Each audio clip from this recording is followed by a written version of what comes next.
I would love to see a Ditto appearance here. We just saw both players' accomplishments, but Joe, truly one of the most accomplished players in the game over the last couple of years. Multiple top cuts at the World Championships. You saw he's won regionals twice, has a lot of other regional second places under his belt as well, looking to make it to yet another finals with this team that he's trusted in the entire format. The last time we got a chance to cast Joe on stream, we saw him play up against that Galarian Wheezing. We saw all of the Miraidon just going zoom in that particular matchup. And so I think that's something that is going to be important information for Joey in this particular set. Miraidon is very fast. Absolutely. Grimmsnarl with Prankster can set up screens, really make sure that the Miraidon is safe. You've got the Quiver Dance to also increase this Volcarona's speed. Yeah, exactly. I think that's a great call out because in the Miraidon versus Koraidon matchup, like normally you just expect Koraidon to move before Miraidon because Koraidons generally invest a little bit less in bulk, have a lot of speed. In this case, I think Joey's Koraidon actually is maybe a little bit bulky, and there is, of course, that knowledge that Miraidon here can outpace you, so you do have to really respect it. Of course, Joey's team having so many options. This Brute Bonnet and this Iron Crown, incredible in that top 4 set specifically, or top 8 set I should say, and it was able to put out so much offensive pressure. I think it's really hard to deal with like an Iron Crown boosting up with Calm Mind as well as a Brute Bonnet being able to put on pressure with Spore.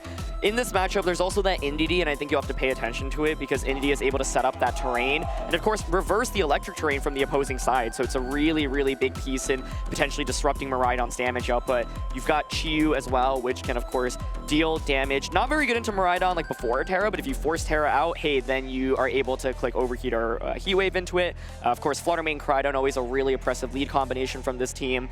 Brute Bonnet's really interesting. It can be really annoying, but when the electric terrain is set up, you can't really Spore as effectively with it, but maybe you like lead Brute Bonnet and then switch in Indeedee immediately to change the terrain.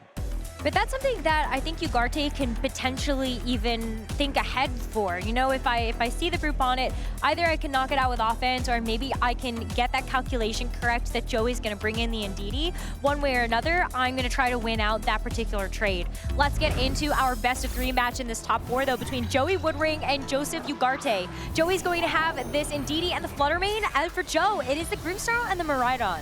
Yeah, Indeedee lead is really common into Miraidon teams. The idea is like if you lead Miraidon, like what's happened here, you get to override that terrain immediately. So Miraidon isn't nearly as offensive as it normally would be. Indeedee, of course, gets that Psychic Seed activation as well. So from Joe's end, it's a pretty easy opportunity to set up that light screen immediately. Unfortunately, no Ditto in the back for this one, but I think, yeah, part of the idea might be light screen, Volcarona, Quiver Dance, Quiver Dance, Quiver Dance. And from Joey's end, you don't have a ton of damage right now from the Indeedee. Obviously, the Flutter Mane has the ability to click Moonblast, so you could go for something like that Helping Hand plus Moonblast immediately, but Joe's saying, look, I do not want to risk eating up a Moonblast. I don't want to Terra here either with my Miraidon. Why don't I just hard switch it out? Volcarona can take any attack really right now. Volcarona is a very naturally bulky Pokemon, and then you attach the Citrus Berry on top of that. Even if you do take a bit of damage, Citrus Berry helps to at least negate some of that, as Joey's going to make a pivot as well. So both the Miraidon now going back into its Pokeball, the Koraidon taking that Indeedee's place. You give up that Psychic Seed that you had actually consumed. Yeah, I think it's basically like in this scenario, you could go Helping Hand Moonblast. You don't really need to go for that Follow Me, and it is Moonblast into the Miraidon slot, and so Volcarona takes that like an absolute champion. The upside for Joey is that now you've gotten Koraidon out. Koraidon's a Pokemon that can deal a lot of damage, right?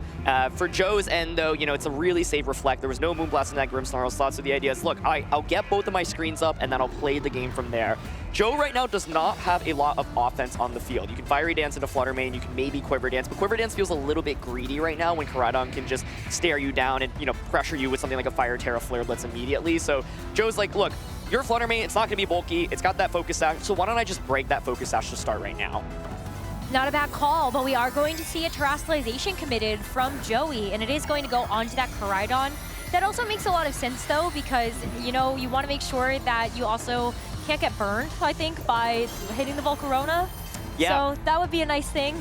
And there's like so much fairy type damage from the opposing side as well. So good defensively, good offensively. Now your Flare Blitz is stronger as well.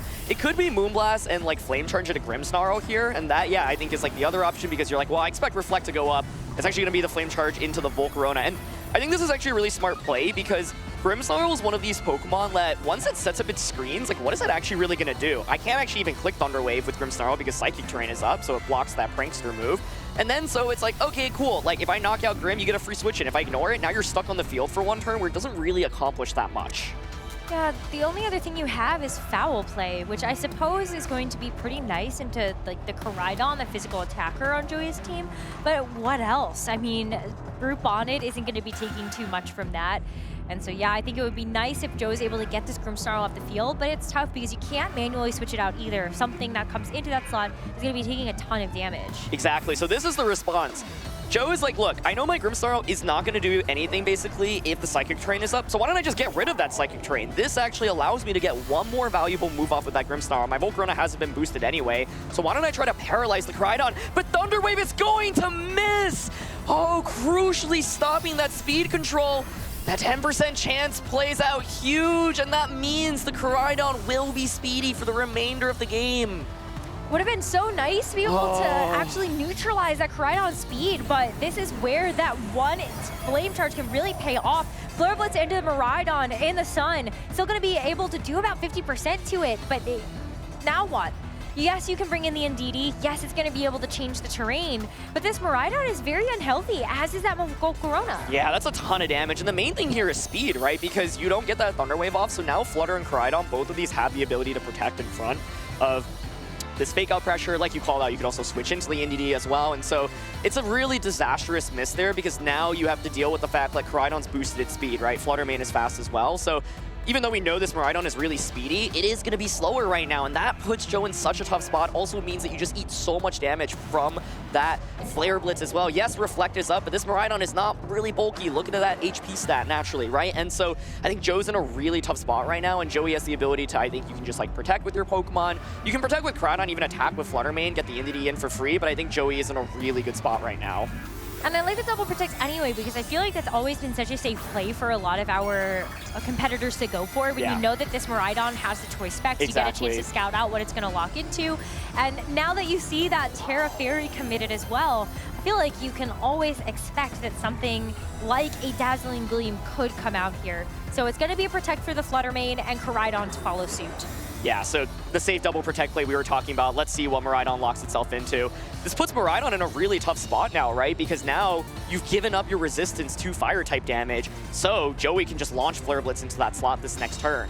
Joe's response might be then to switch out into the Volcarona, use Iron Hands to try to target down that Koraidon. The question is, do you even knock out the Koraidon? If you get a one-hit knockout, that would be great, right? Joe might consider just staying in and Dazzling Gleaming as well, saying, look, if I stay in, at least you eat up Flare Blitz recoil damage. You have to respect me here. But yeah, you can see the contemplation to switching out into Volcarona, and then the Iron Hands, of course, can launch a powerful Wild Charge or Drain Punch into Koraidon, but I just don't think it's enough damage, right? And this is the problem. Joey has such a big speed advantage right now. His Pokemon are faster, and they're doing damage. And so even though Joe set up those screens, the screens aren't really helping when you're not able to do enough damage in return. No, I mean, even the Moonblast, like, Iron Hands takes so much from that, despite the fact that it has the Assault Vest.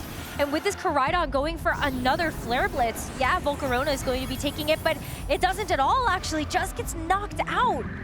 Koraidon, such a menace here, picking up another knockout. Yes, Iron Hands will be able to retaliate back with the Wild Charge. Can this get the knockout is the question, and the answer is yes, and so does neutralize the playing field a little bit, but the reality is that Joey still has Indeedee. That's going to be able to change the terrain. You've still got Flutter Mane dishing out damage. There's helping hand pressure. And let's not forget, there's a fourth Pokemon in the back for Joey as well. The sunlight is gone, so at least the photosynthesis is also going to be removed here for the Flutter Mane. But the terrain war is still in full effect with Miraidon and Indeedee both still being alive. And it's going to be the Iron Crown as the fourth and final Pokemon for Joey. Oh, that is a really nice final Pokemon because it sets yourself up for this end game where you have Iron Crown in Psychic Terrain with that Indeedee to pressure with either Follow Me or Helping Hand. So I think if you are Joey right now, you can go for a Protect with that Iron Crown, sacrifice your Flutter Mane, get that free switch in into the Indeedee, and then Indeedee plus Iron Crown, I think, should close out this game. Wow, did you see that? Joe is actually going to be targeting both attacks into that Flutter Mane, but it goes for the Protect, maybe hoping that the Indeedee would actually switch into that slot, and that would be one way to really get yourself back into that game. But Joey isn't going to fall for it, just decides to go for the double Protect anyway to scout out what this final attack lock-in from this Miraidon is going to be, and it is that Electro Drift. Yeah, the one thing this opens up to, and like you called out, Rose, yeah, going for Drain Punch into Flutter, saying, look, I think you might just go switch into Indie D, so let me try to catch you as you do that. Now you can Electro Drift into Iron Crown, and I'm wondering if you get a critical hit with this and it just one-shots Crown, because like Miraidon should be faster, that actually would be really, really scary, right? So from Joey's end, I think now you can switch into that Indie D as you're seeing here, but if Miraidon, you know, outpaces and actually gets a critical hit or just somehow one-shots Iron Crown, Joe actually could turn the tides a little bit back into his favor.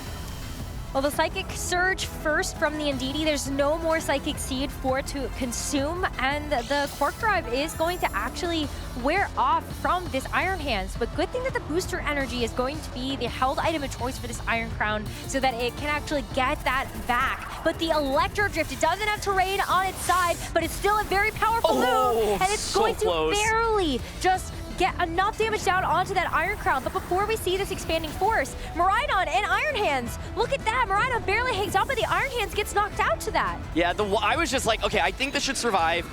But if a critical comes out or like it actually does enough damage, that'd be really scary. So I was thinking the turn that Joey double protected. He was double protecting like once again to scout out for what move you can go for, but Flutter Mane maybe could have gone for an Icy Wind there. Drop the Miraidon speed so that then you can switch in the Indie, go for that expanding force. But either way, in the end, the Iron Crown is clutch. It gets the survival.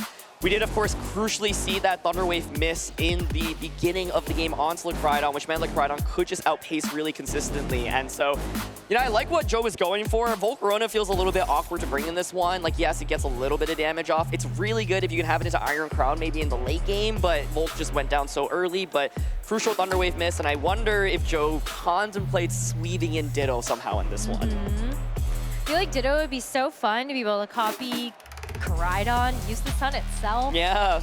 I think that could definitely be an ace up of Joe's sleeves, but I think it's still a hard match because how do you actually get the speed control away from the Koraidon outside of just the Grimmsnarl? Yeah, this could be a game where Joe's like, look, I actually think if I just hit that Thunder Wave, that last game looks really differently because then your Koraidon doesn't just get to outpace everything. So Joe might be like, you know what? I'm going to run it back. I've got my screens, and I know that if I get my screens and I hit that Thunder Wave and I slow down your Koraidon, the game looks really, really different. And so but part of the other thing is like the lead, right? I think from Joey's end, Indie Flutter Mane did apply a lot of pressure immediately, and Koraidon just dished out so much damage in that one. Like, I feel like Joey brought really great Pokemon. Bonnet doesn't feel that great, right? Because you often feel forced to tear it. If you tear it, you're weak to electric type damage from the opposing side.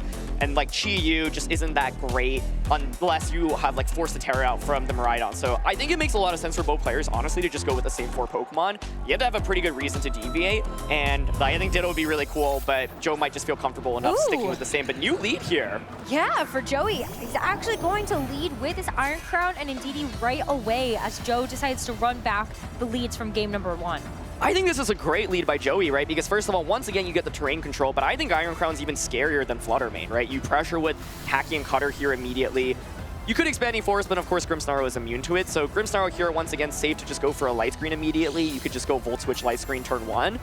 But then Iron Crown here, of course, does have that Calm Mind as well. So you could even consider going for a boost and then like Indeedee hard switching out like what we saw previously. And so I also wonder if Joe ever makes the call out saying, you know what, I think you might switch Indeedee out. I'm just going to Electro Drift and Foul Play into you. But Volt Switch generally going to be the safer option, right? So yeah, it's really, really a lot to gamble. And so, yeah, you can see instead the contemplation is, why don't I switch in Volcarona? Because this way, if you go for Tacky and Cutter into me, you don't do a lot of damage. And then the Miraidon can Volt Switch back out into Grimmsnarl, then set up Light Screen afterwards. And so I think this play makes a lot of sense from Joe's end.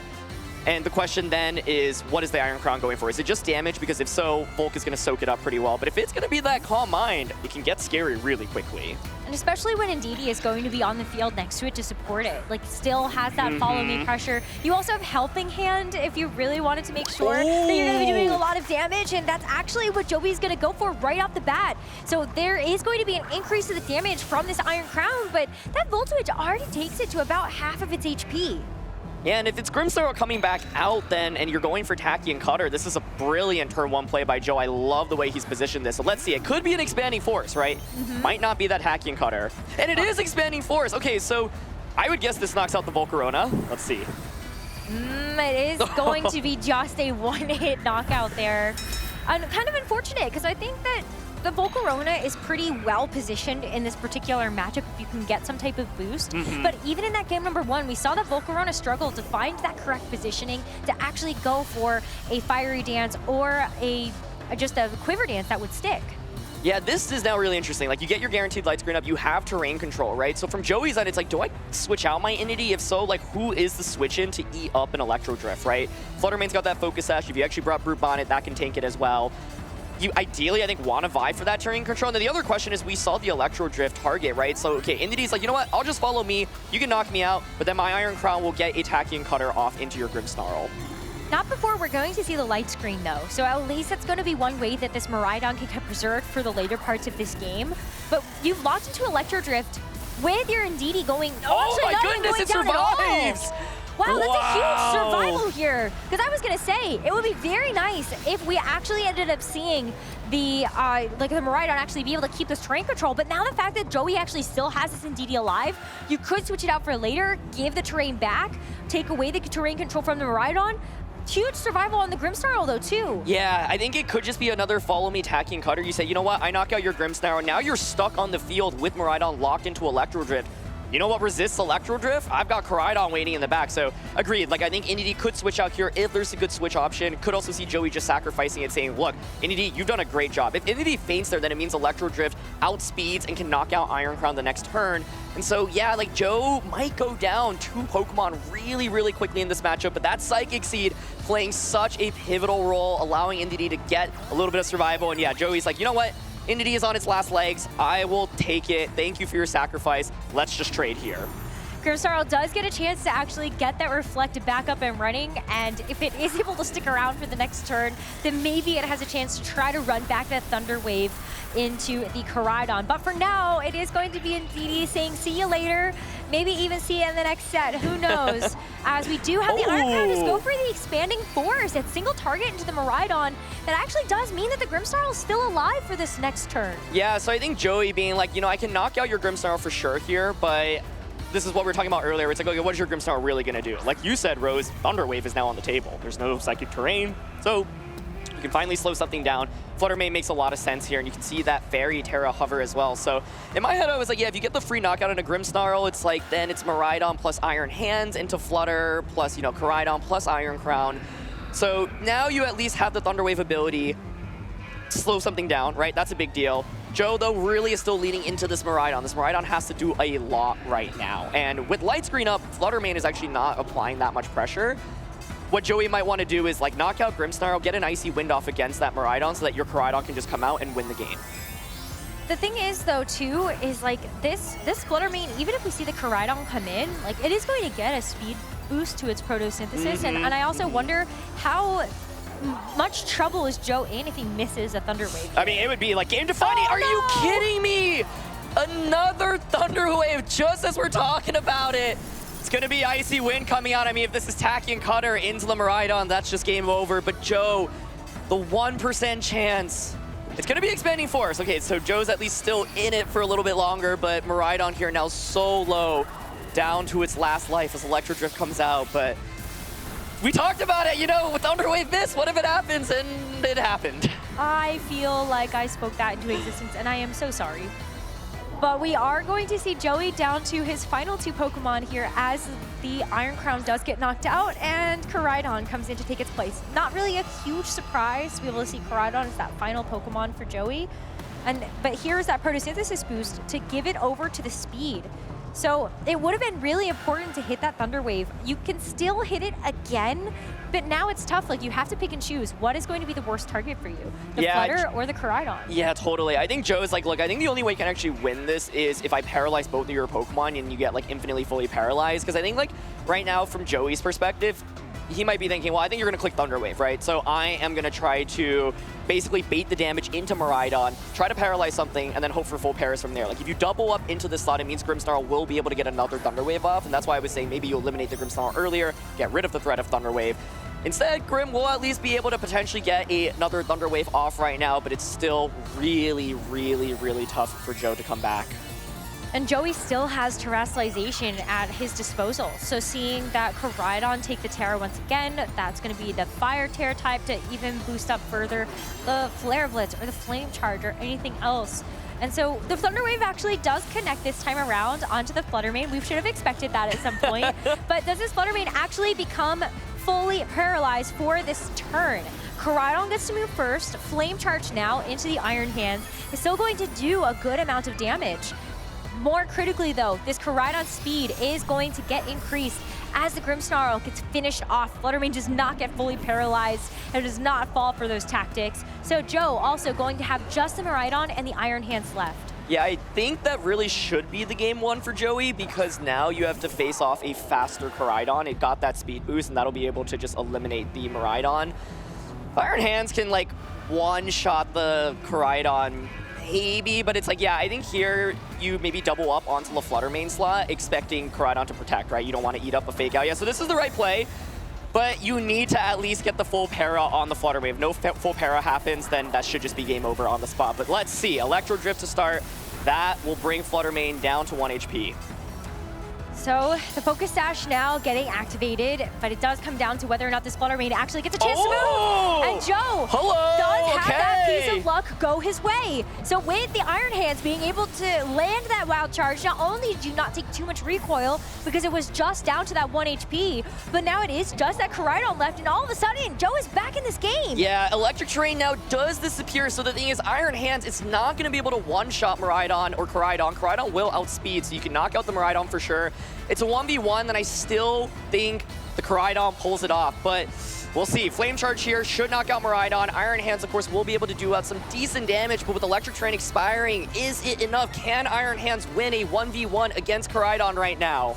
Well, you do have Drain Punch, so there is going to be a bit of HP recovery, and that's actually why we saw Joey not lock into the Flare Blitz either, because you don't want to be taking too much recoil. Yeah, okay. But that's a good amount of damage. Now it just comes down to how much is Joey willing to give up here, going for a Flare Blitz versus going for something like the Flame Charge. Yeah, exactly. I think if you do go for that Flare Blitz, you probably take enough recoil where you end up fainting from the Drain Punch. And so this is really close. It's like you could go for Collision Course, then you think Collision Course into a Flare Blitz gets the knockout onto Iron Hands. Joe made exactly the right play, calling out the Protect from the Koraidon and got the full para, so that's exactly what he needed to stay in this one. And here's the Collision Course, not going for Flare Blitz, does not want to take that recoil damage. How much does this do to Iron Hands? Ooh. It's a good bit, but Iron Hands will heal back with Drain Punch once again. Will Iron Hands now take this Flare Blitz? This is so crazy. I honestly think it might. Oh. Iron Hands is a very naturally bulky Pokemon. We only have one more turn of Sun left, so this is going to be Joey's last chance to be able to knock out this Iron Hands once and for all. The Flare Blitz comes out from the Koraidon. Joey, with this knockout, could just win and move on to the finals right here, but Iron Hands does not live, and Joey Woodring wins this top 4 match, moving on to the finals of the Atlanta Regional Championship.